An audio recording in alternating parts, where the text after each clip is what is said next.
أعوذ بالله من الشيطان الرجيم. بسم الله الرحمن الرحيم. ومن خزي يومئذ إن ربك هو القوي العزيز وأخذ الذين ظلموا الصيحة فأصبحوا في ديارهم جاثمين كأن لم يغنوا فيها ألا إن ثمود كفروا ربهم ألا بعدا لثمود فلما جاء أمرنا پس جب آیا ہمارا حکم نجینا ہم نے نجات دی صالحا حضرت صالح علیہ السلام کو والذین آمنوا اور ان لوگوں کو آمنوا معه جو اس پر ایمان لائے تھے برحمت منا اپنی رحمت کے ساتھ ومن خزی یومئذ اور رسوائی والے دن کے عذاب سے ان ربک هو القوی العزیز بے شک تیرا رب قوی زبردست ہے وَأَخَذَ الَّذِينَ ظَلَمُوا الصَّيْحَةَ وَأَخَذَ الَّذِينَ اور پکڑ لیا ان لوگوں کو ظلموا جو ظالم تھے الصَّيْحَةُ چیخ نے فَأَصْبَحُوا پس ہو گئے وہ فی دیارہم اپنے گھروں کے اندر جاثمین گھٹنوں کے بل گرے ہوئے کأن لم یغنوا فیہا گویا کہ وہ اس میں بسے ہی نہیں تھے الا ان ثمود کفروا ربهم خبردار بے شک قوم سمود نے کفروا ربهم اپنے رب کا انکار کر دیا الا خبردار بعدا دوری ہو لثمود قوم سمود کے لیے فلما جاء امرنا حضرت نوح صالح علیہ السلام کی قوم کا تذکرہ آپ نے سنا یہ کافی عرصے تک حضرت صالح علیہ السلام نے اپنی قوم کو تبلیغ کی اور کرتے رہے تو قوم حضرت صالح علیہ السلام کی تبلیغ سے تنگ آ کر جو ہے اس سے فرمائش کرنے لگے اور منہ مانگا معجزہ طلب کرنے لگے حضرت صالح علیہ السلام نے قوم کو سمجھایا کہ بھئی فرمائشی معجزہ پہلی بات تو یہ ہے کہ ہمارے اختیار میں نہیں ہے دوسری بات یہ ہے کہ بھئی اس کو طلب نہیں کرنا چاہیے یہ میرے رب کے لیے کوئی مشکل بھی نہیں ہے لیکن یہ بات ذہن میں رکھو کہ بھئی اگر اللہ تعالیٰ اس منہ مانگا اور تمہاری اوصاف کے مطابق معجزہ ظاہر کر دے اور اس کے بعد تم اللہ کو نہ مانو اللہ کی نہ مانو اور میری نبوت و رسالت تسلیم نہ کرو نافرمان اسی طرح بنے رہو تو پھر اللہ کا عذاب آئے گا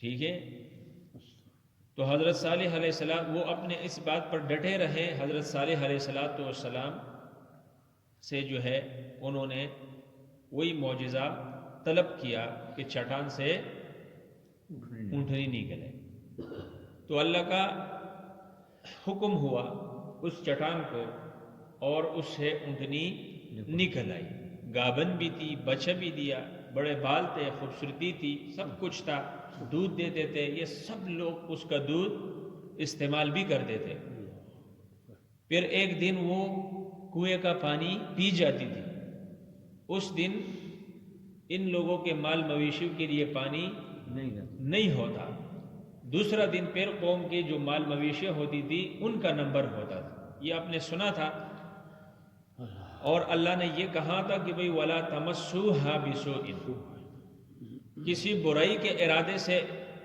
اس کے ساتھ ہاتھ بھی نہیں لگانا ہے لیکن جب یہ نظام چلتا رہا کچھ عرصہ لیکن بدبختی ہے اور جب انسان کی مت ماری جائے قسمت ماری جائے تو پھر اللہ کا عذاب اس کے لیے لازم ہو جاتا ہے تو قوم تنگ آئے کہ بھئی یہ کب تک ہمارا پورا کنواں پیتا رہے گا اور ہمیں پانی نہیں ملیں گے ایک دن دوسرے دن تو پھر لوگ یہ عوام ہے مال مویشی ہے پریشانی ہے لیکن دوسری طرف یہ نہیں دیکھتے تھے کہ بھئی ایک دن تو یہ پانی پی جاتی ہے لیکن اس کا دودھ ہم سب کے لیے کافی بھی ہو جاتا ہے. کوئی بندہ جب بھی چاہے اس کا دودھ نکالے اور استعمال کرے، کوئی ممانعات نہیں ہے. تقسیم اللہ کی تھی، قوم کو پورا کرنا، اونٹنی کو پورا کرنا، یہ اللہ کا کام تھا. لیکن وہ اللہ کے حکم سے بھی آگے نکلنے لگے. تو یہ تو دیکھو معجزہ ہوتا ہے، قدرت کی نشانی تھی. اللہ نے فرمایا ھذہ ناقۃ اللہ، یہ اللہ کی اونٹنی ہے. ویسے تو سب اللہ کی اونٹنیاں ہیں، لیکن یہ چٹان سے نکلی تھی اور یہ قدرت کی ایک نشانی تھی. تو اس لیے اللہ نے کہا کہ بھئی خاص یہ اللہ کی اونٹنی ہے، اسے چھوڑ دو، یہ جہاں بھی کھائے، جہاں بھی چرے، جدھر بھی جائے. لیکن نہیں. تو میں نے آپ کو بتایا تھا کہ بھئی قوم میں سے ایک عورت تھی جن کے پاس مال مویشیاں زیادہ تھی اور اس کی جوان بیٹیاں بھی تھی. کچھ تفسیروں میں لکھا ہے کہ اس نے وہ قدار نامی شخص کو لالچ دیا، اس کے ساتھ ساز باز کی اور کہا کہ بھئی کسی نے اگر اس اونٹنی کی پیروں کو کاٹا، یعنی اس کو قتل کر دیا، تو میں اس کو اتنا انعام بھی دوں گا اور اپنی بیٹی جوان بھی نکاح میں دے دوں گا.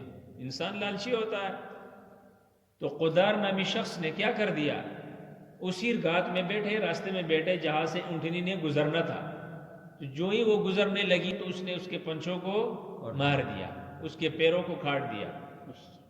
تب مفسرین لکھتے ہیں کہ اس نے آسمان کی طرف منہ کھولا اور ایسی آواز نکالی کہ حضرت صالح علیہ السلام کہیں دور تھے، اس تک وہ آواز پہنچی اور وہ اس کی آواز سے سمجھ گئے کہ میری قوم سے میں جس بات سے ڈرتا تھا وہ کر بیٹھے. میں نے کہا تھا کہ بھئی اللہ کہتا ہے کہ یہ میری اونٹنی ہے اور اس کے ساتھ ہاتھ نہیں لگانا ہے. آج انہوں نے برائی کر دی اونٹنی کے ساتھ، آج یہ قوم نہیں بچے گی. کچھ تفسیروں میں نے پڑھا ہے کہ بھئی اس کے ساتھ جو بچہ تھا نا، جب اس بندے نے اس کے پیروں کو کاٹ دیا تو وہ بچہ دوڑنے لگا.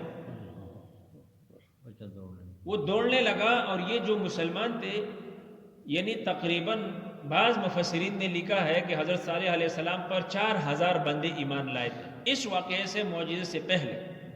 اس کے بعد تو کوئی بھی ایمان نہیں لایا. 4000 یہ مسلمان اس کے پیچھے بھاگنے لگے کہ بھئی ہم، اس کی ماں تو کیا ہو گئی، قتل ہو گئی، اونٹنی تو ماری گئی، لیکن اس کے بچے کو ہم اپنے قریب کر دیں. لیکن اونٹنی کا بچہ کہاں قابو میں آ سکتا ہے. وہ اسی چٹان تک جب پہنچی جہاں سے اس کی ماں نکلی تھی، اونٹنی نکلی تھی. 3 مرتبہ اس قوم کی آبادی کی طرف منہ کر کے 3 قسم کی آوازیں نکالی اور چٹان پھٹ گیا. وہ اس کے اندر کیا ہو گئی، چلی گئی، گھس گئی. حضرت صالح علیہ السلام سمجھ گئے اور اللہ نے بھی بتا دیا کہ بھئی اب تم 3 دن اپنے گھروں کے اندر رہو اور فائدہ اٹھاؤ. اس کے بعد اللہ پاک تمہارے اوپر عذاب نازل کرے گا، اور یہ جو میں تمہیں کہتا ہوں یہ کوئی جھوٹا بات بھی نہیں ہے. پہلے دن چہرے ان کے پیلے ہو گئے، دوسرے دن سرخ ہو گئے، تیسرے دن کالے ہو گئے. اور جو ہی انہوں نے اس اونٹنی کو مارا تو اس علاقے کو ایک اندھیرے نے پکڑا اور بادل آیا کالا سیاہ قسم کا، اس علاقے کو گھیر لیا. حضرت صالح علیہ السلام نے فرمایا کہ بھئی اب اللہ کی طرف رجوع اختیار کرو، توبہ طائب ہو جاؤ، ورنہ بچو گے نہیں، عذاب آئے گا تیسرے دن. اتنی بدبخت قوم، اللہ معاف فرمائے کہ بھئی سب کچھ دیکھ کر نا، اتنا بڑا معجزہ دیکھ کر انسان تو، میں تو بہت زیادہ خود یقین کرو کھام جاتا ہوں اس طرح چیز. ہم تو الحمدللہ اللہ نے ہمیں ہدایت دی، اللہ ہمیں قائم دائم رکھے. یہاں سوراخ نہیں ہے نا، یہاں سے اگر کوئی سانپ نکل آئے، کوئی کیڑا نکل آئے اس خاک ماربل سے، تو ہم حیران نہیں ہو جاتے ہیں یار رب کی قدرت دیکھو جی. یہاں اتنا بڑا اونٹنی نکل آیا چٹان پھٹ کر، ایمان لانا چاہیے تھا نا، لیکن وہ آئے نہیں اس طرف، ان کا ارادہ نہیں تھا. ضدی لوگوں کے ساتھ کوئی نہیں، کچھ بھی نہیں کیا جا سکتا. بہرحال وہ اسی انتظار میں رہے کہ دیکھتے ہیں کہ یہ عذاب آتا ہے یا نہیں آتا. آئے گا پھر دیکھا جائے گا، پھر ہم کیا کریں گے، توبہ کر لیں گے. لیکن اب دیکھتے ہیں کہ یہ عذاب آتا ہے یا نہیں آتا ہے؟ 3 دن کی بات ہے، ہم انتظار کرتے ہیں. تو کیا فرمایا؟ فانتظروا انا معکم منتظرون، انتظار کرتے رہو، میں بھی تمہارے ساتھ انتظار کرتا ہوں. کیا ہوتا ہے؟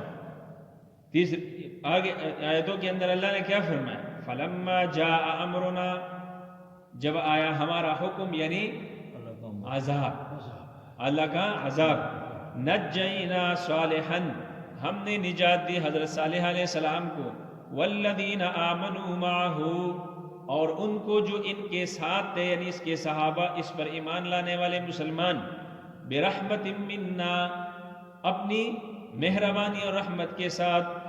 یہ کمال نہیں ہے، یہ رب کی شان دیکھو. اسی علاقے حجر اس کا نام ہے، اس علاقے کے اندر یہ بدبخت قوم بھی ہے اور حضرت صالح علیہ السلام اور اس پر ایمان لانے والے مسلمان بھی موجود ہیں، اور عذاب ان پر آتا ہے اور یہ بچ جاتے ہیں. یہ محسوس بھی نہیں کرتے، یہ محسوس بھی نہیں. یہ کمال ہے رب کی. رب بچانے پہ آئے نا تو بڑے بڑے حادثات سے بندے کو کیا کر دیتا ہے؟ نکال دیتا ہے. وَمِنْ خِزْيِ يَوْمِئِذٍ، اللہ نے فرمایا آج بھی آیا ان پر میرا عذاب، کل قیامت کے دن رسوائی ہوگی نا. اللہ نے فرمایا یہ رسوا ہوں گے، میرا صالح اور اس پر ایمان لانے والوں کو میں نے اس رسوائی کے دن کے عذاب سے بچا دیا. ان ربک هو القوی العزیز، بے شک اللہ نے فرمایا اے صالح تیرا رب بڑا قوت والا ہے، عزیز بڑا زبردست ہے. وَأَخَذَ الَّذِينَ ظُلَمُوا الصَّيْحَةَ، پکڑ لیا ان ظالموں کو ایک چیخ نے. حضرت جبرائیل علیہ السلام نے ایسا چیخ مارا کہ ان مسلمانوں نے محسوس بھی نہیں کیا، اور ان کے کلیجے ایسا ہیبتناک قسم کا، خوفناک قسم کا چیخ حضرت جبرائیل علیہ السلام نے مارا. فَأَصْبَحُوا، اللہ نے فرمایا اس چیخ کے بعد فَأَصْبَحُوا، یہ ہو گئے فی دیارہم، اپنے اس مضبوط گھروں کے اندر، جاسمین، گھٹنوں کے بل گرے ہوئے. یہ عاجزی کا ہے نا، جس طرح تحیات کا شکل ہے نا نماز کے اندر، یہ عاجزی کی صورت ہے. اللہ کو عاجزی بڑی پسند ہے. تو مطلب کیا ہے؟ اللہ نے فرمایا کل تم کیا تھے؟ بدماش تھے، کل تم بڑے اپنے آپ کو طاقتور سمجھنے والے تھے، آج دیکھو نا کس حالت میں پڑے ہو. رب کے سامنے تم نہ بھی چاہتے ہوئے گھٹنوں کے بل گر پڑے ہو. وَأَخَذَ كَأَن لَّمْ يَغْنَوْا فِيهَا، اللہ نے فرمایا شان تو یہ ہو گیا کہ کل یہ بڑے بڑے باتیں چھوڑنے والے، باتیں کرنے والے، بڑے بڑے دعوے کرنے والے، اپنی قوت پر بڑے ناز کرنے والے، كَأَن لَّمْ يَغْنَوْا فِيهَا، اللہ نے فرمایا حالت میں نے ایسے کر دی گویا کہ یہ ان گھروں کے اندر بسے ہی نہیں تھے، رہے ہی نہیں تھے اس گھروں کے اندر، ایسے نام و نشان میں نے ان کا مٹھا دیا. الا ان ثمود کفروا ربهم، اللہ نے فرمایا خبردار، یعنی سن لو اس بات کو، ان ثمود کفروا ربهم، کہ قوم سمود نے، صالح علیہ السلام کی قوم نے رب کی نافرمانی کی. تو پتہ چلا کہ ان پر جو عذاب آیا یہ رب کی نافرمانی کی وجہ سے اور نبی کی نبوت نہ ماننے کی وجہ سے ان پر اتنا بڑا عذاب آیا. اللہ نے فرمایا الا بعدا لثمود، یہ بھی سن لو کہ ان جیسے لوگوں کے لیے اللہ کی رحمت سے بڑی دوری ہوتی ہے، یہ لعنت کے مستحق ہوتے ہیں. اللہ نے دنیا میں بھی ان کو لعنت میں ڈال دیا، قیامت والے دن بھی یہ کیا رہیں گے؟ لعنت کے اندر رہیں گے. اللہ تعالیٰ ان جیسے بدبخت لوگوں کی صحبت سے ہم سب کی حفاظت فرمائیں. کل انشاءاللہ ابراہیم علیہ السلام کا واقعہ ہوگا. اللہ عمل کی توفیق نصیب فرمائے.